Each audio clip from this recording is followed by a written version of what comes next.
Youngsters में iPhone का craze हर किसी को है। हर कोई चाहता है कि उसके पास बढ़िया क्वालिटी का फ़ोन हो और आईफोन हो तो फिर क्या ही कहने। लेकिन आप सोचिए कि क्या कोई महज एक आईफोन के लिए किसी के साथ एक बेहद खौफनाक वारदात को अंजाम दे सकता है? क्या किसी को मौत की घाट उतार सकता है? एक आईफोन के लिए, वो भी सेकंड हैंड आईफोन के लिए, एक 20 साल के लड़के ने अपने शैतानी दिमाग में एक बेहद खौफनाक प्लान बनाया और उसके ज़रिए उसने एक 23 साल के लड़के को मौत के घाट उतार दिया। आप ये तस्वीर देखिए। ये तस्वीर में जो लड़का दिख रहा है ये है 20 साल का हेमंत दत्ता। इसे आईफोन का शौक था क्योंकि इसके आसपास के लोगों के पास या भी जो भी इसका फ्रेंड सर्कल था उसमें आईफोन उनके पास था, तो इसे भी शौक हुआ, इसे भी मन हुआ कि मेरे पास भी आईफोन होना चाहिए। अब इसके लिए इसने एक प्लान बनाया क्योंकि इस लड़के ने सोचा कि मेरे पास ज़्यादा पैसे तो हैं नहीं, पर मैं किस तरीके से आईफोन लूँ। तो इसने सोचा क्यों ना मैं एक ऑर्डर कर देता हूँ फ़ोन, और फिर जो लड़का लेकर आएगा मेरा पार्सल मैं उसे मार दूंगा और आईफोन अपने पास रख लूँगा। अब इसने प्लान तो बना लिया, इसे लगा बहुत आसान होगा ये सब। तो इसी के तहत इसने एक ऑनलाइन मतलब एक वेबसाइट पे गया, वहाँ पर इसने ऑनलाइन ऑर्डर किया आईफोन, वो भी सेकंड हैंड, जिसकी कीमत थी 46,000 रुपये। अब वो ऑर्डर करने के बाद ये निश्चिंत हो गया कि अब फटाफट जल्दी से कोई मेरा पार्सल लेकर आए। 2-3 दिन जो भी ने मिला उसे, उसके ज़रिए ये बहुत खुश हो गया कि अब जल्दी से मेरा पार्सल आएगा और मैं उस आदमी को मार दूंगा और आईफोन रख लूँगा। अब उसी सिलसिले में 7 फरवरी के दिन एक लड़का जिसकी उम्र 23 साल है, ई कार्ट में वो डिलीवरी बॉय का काम करता है, उसका नाम हेमंत नाइक है। अब यहाँ आप इत्तेफाक देखिए कि जिसने ऑर्डर किया है उसका नाम हेमंत दत्ता है और जो ऑर्डर लेकर आ रहा है यानी जो डिलीवरी बॉय है उसका नाम भी हेमंत नाइक है, बस उम्र का फासला है। अब हेमंत नाइक जो डिलीवरी बॉय है वो 7 तारीख को ऑर्डर लेकर हेमंत दत्ता के घर पहुंचता है और दरवाज़ा खटखटाता है और बोलता है सर आपका पार्सल है। अब वो जो लड़का है वो खुशी खुशी बाहर आता है और उससे बोलता है, सारी चीज़ देखता है, पार्सल वगैरह। अब डिलीवरी बॉय कहता है कि सर इसके कुल जो अमाउंट हुआ टोटल वो हुआ 46,000 रुपये, तो आप मुझे पैसे दे दीजिए और ये रहा आपका पार्सल। अब जो लड़का है वो सोचता है कि अब फटाफट मुझे बस इसका मर्डर करना है और मेरा प्लान सक्सेस हो जाएगा। इसके लिए वो अंदर जाता है, कहता भैया तुम ठहरो, मैं ज़रा पैसे लेकर आता हूँ, और दरवाज़ा जानबूझकर खुला ही छोड़ जाता है। अब ये अंदर अपने कमरे में चला जाता है, कुछ देर 2-3 मिनट वहाँ रुकता है, वहाँ से आवाज़ मारता है कि भैया आप बाहर क्यों खड़े हो, अंदर आकर बैठ जाओ। अब डिलीवरी बॉय भी बाहर काफ़ी देर से खड़ा था, वो सोचता है कि ठीक है अंदर ही चला जाता है। वो अंदर थोड़ा सा एंटर कर जाता है उसके घर में। अब वो अंदर से जो लड़का था जिसने ऑर्डर किया था हेमंत दत्ता, वो देखता है कि डिलीवरी बॉय कहाँ पर खड़ा है और उसको जांच परख के अंदर से एक चाकू लेता है मोटा और तुरंत आते ही उस पर अटैक कर देता है कि जो डिलीवरी बॉय है उसे भागने का मौका ना मिले, और लगातार उस पर चाकू से वार करता है। और इस तरीके से जब उस पर चाकू से वार होता है तो उस लड़के की मौत हो जाती है। अब उसके मरने के बाद जो लड़का था 20 साल का हेमंत दत्ता, वो बेहद खुश होता है, लेकिन कहीं ना कहीं उसे डर भी लगता है क्योंकि हर तरफ खून बिखर जाता है।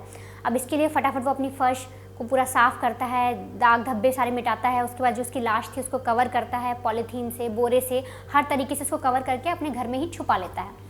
और इसके बाद अपना पार्सल ले लेता है, जो उसका आईफोन है वो ले लेता है और उसको चालू कर देता है, उसको अपना देखना शुरू कर देता है कि हाँ अब मेरे पास आईफोन आ गया।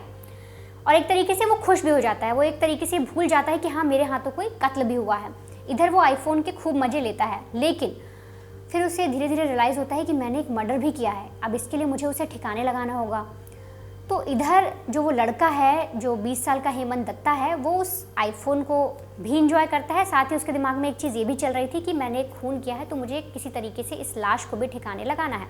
इसके लिए वो जाता है और एक पेट्रोल पंप से वहाँ से जाकर वो पेट्रोल खरीद के ले आता है। वो सोचता है कि किसी तरीके से अगर मैं इस लाश को जला देता हूँ तो बस कोई मुझे पकड़ ही नहीं पाएगा, मुझे आईफोन भी फ्री का मिल गया। अब लाश को जलाने के लिए वो पेट्रोल भी लेकर अपने घर में आ जाता है और 3 दिन तक लाश को अपने घर के अंदर ही रखता है, यानी 7 को वो मर्डर करता है, 8, 9, 10 इन 3 दिनों तक वो लाश को अपने घर में ही रखता है। इधर जो डिलीवरी बॉय था वो जब अपने घर नहीं लौटता, पूरा दिन बीत जाता है 7 तारीख को, तब जो उसका एक छोटा भाई था वो जाकर पुलिस में रिपोर्ट लिखाता है कि मेरे भाई हैं, वो ई कार्ट में काम करते हैं, डिलीवरी बॉय का काम करते हैं, लेकिन वो अब तक घर नहीं लौटे, आप ज़रा पता करिए क्या माजरा है। पुलिस भी इन्वेस्टिगेशन शुरू करती है, पुलिस कंपनी से भी पता करती है कि आपका कोई एजेंट है, किस किस टाइम कहाँ गया, क्या रिपोर्ट है आप हमें भेजिए। इस तरीके से सारी चीज़ें चल रही होती है, लेकिन पुलिस को कुछ भी पता नहीं चलता। लेकिन 11 तारीख को जो लड़का है हेमंत दत्ता जिसने आईफोन ऑर्डर किया था, यानी कि जिसने कत्ल किया है लड़के का, वो स्कूटी पर उस डिलीवरी बॉय की लाश को रखता है, बोरी में भरकर स्कूटी पर रखता है। 11 तारीख को सुबह सुबह 4 बजे वो निकल जाता है रेलवे ट्रैक की ओर और साथ ही जो इसने पेट्रोल खरीदा था उसे भी अपने पास रखता है। वहाँ जाकर वो लाश को आग लगाता है। अब यहाँ पर इसकी किस्मत देखिए कि ये लाश को आग लगाकर वापस अपने घर चला गया, निश्चिंत हो गया कि अब तो मैं बच गया, लाश को कोई पहचान भी नहीं पाएगा, मेरे पे कोई नाम भी नहीं आएगा और मुझे फ्री का आईफोन मिल गया। लेकिन इसकी किस्मत देखिए कि इसे पकड़ा ही जाना था। इसने जिस तरीके की जैसा जघन्य अपराध किया, जिस तरीके से इसने अपने दिमाग में ऐसा शैतानी खेल पैदा किया, उसके तहत इसे पकड़ा ही जाना था। इसी तरीके से आप इसकी किस्मत कह लीजिए कि जो लाश है वो पूरी जलती नहीं है। अब जब लाश नहीं जलती तो आस पड़ोस के लोग भी देखते हैं, क्योंकि रेलवे ट्रैक का एरिया था, वहाँ पे जो लोग गुजर रहे हैं जो भी वो देखते हैं और पुलिस को इस बारे में बताते हैं। जब पुलिस को पता लगता है, पुलिस वहाँ आती है, तो पुलिस सोचती है कि कहीं जो कुछ दिन पहले एक लड़के ने रिपोर्ट कराई थी अपने भाई की गुमशुदगी की, तो कहीं ये वही तो नहीं। तो उस लड़के को बुलाया जाता है, शिनाख्त कराई जाती है। वो पहचान लेता है कि हाँ ये तो मेरा भाई है, लेकिन इसका मर्डर किसने किया, ऐसा कैसे हो गया। अब पुलिस ये और सोचती है कि यार अभी तक तो ये पूरा जो केस था ये गुमशुदगी का था, लेकिन अभी तुरंत ये मर्डर में तब्दील हो गया। इसके लिए पुलिस पूरा सीसीटीवी खंगालती है रेलवे ट्रैक के एरिया की। अब जब वहाँ पर जो सीसीटीवी को खंगालना शुरू करती है पुलिस, तो उन्हें दिखता है कि एक स्कूटी में जो एक लड़का है वो बोरी में किसी चीज़ को लाया है और फिर उसके लाता है और वहाँ रखता है और वहाँ आग लगा देता है। अब पुलिस को पता लग जाता है कि बोरी में क्या लाश ही लेकर आया है, क्योंकि यही एक तरीके से चीज़ मिली। पुलिस नंबर प्लेट वगैरह खंगालती है। अब जब वहाँ तक पहुँचती है उस स्कूटी के जरिए, तो पुलिस को ये पता लगता है कुछ दिन पहले एक पेट्रोल भी खरीदा गया है पेट्रोल पंप से, क्योंकि हर एक पुलिस हर एक एरिया का सीसीटीवी खंगालती चलती है उसमें, और रास्ते में पड़ता था पेट्रोल पंप भी रेलवे ट्रैक के और उसके घर के बीच में। तो पुलिस रेलवे ट्रैक का सीसीटीवी देखती है, पेट्रोल पंप का देखती है और दोनों को कनेक्ट करती है और स्कूटी के नंबर से उस लड़के तक पहुंच जाती है। अब जब लड़के तक पहुंचती है तो उसकी सिट्टी पिट्टी गुम हो जाती है। उससे पूछताछ करती है कि कोई इस तरह का आदमी तुम्हारे पास आया था, तुमने कुछ ऑर्डर किया, उसका पूरा जो ऑनलाइन कार्ड होता है वो देखा जाता है। वहाँ से पता लगता है कि इसने आईफोन ऑर्डर किया था। अब कंपनी से भी पूछा जाता है कि ये जो आपका शख्स है, जो हेमंत नाइक है जो मर गया है, वो ऑर्डर लेकर कहाँ गया था, वो सारा एड्रेस भी मैच किया जाता है। जब सब कुछ मैच हो जाता है तो पुलिस के सामने आ जाता है कि आखिरी बार जो ये लड़का है, डिलीवरी बॉय है, वो इसी एड्रेस पर आया था और इसमें रहता हेमंत दत्ता है। अब पुलिस उसको पकड़ के ले जाती है, कड़ाई से उससे पूछताछ करती है।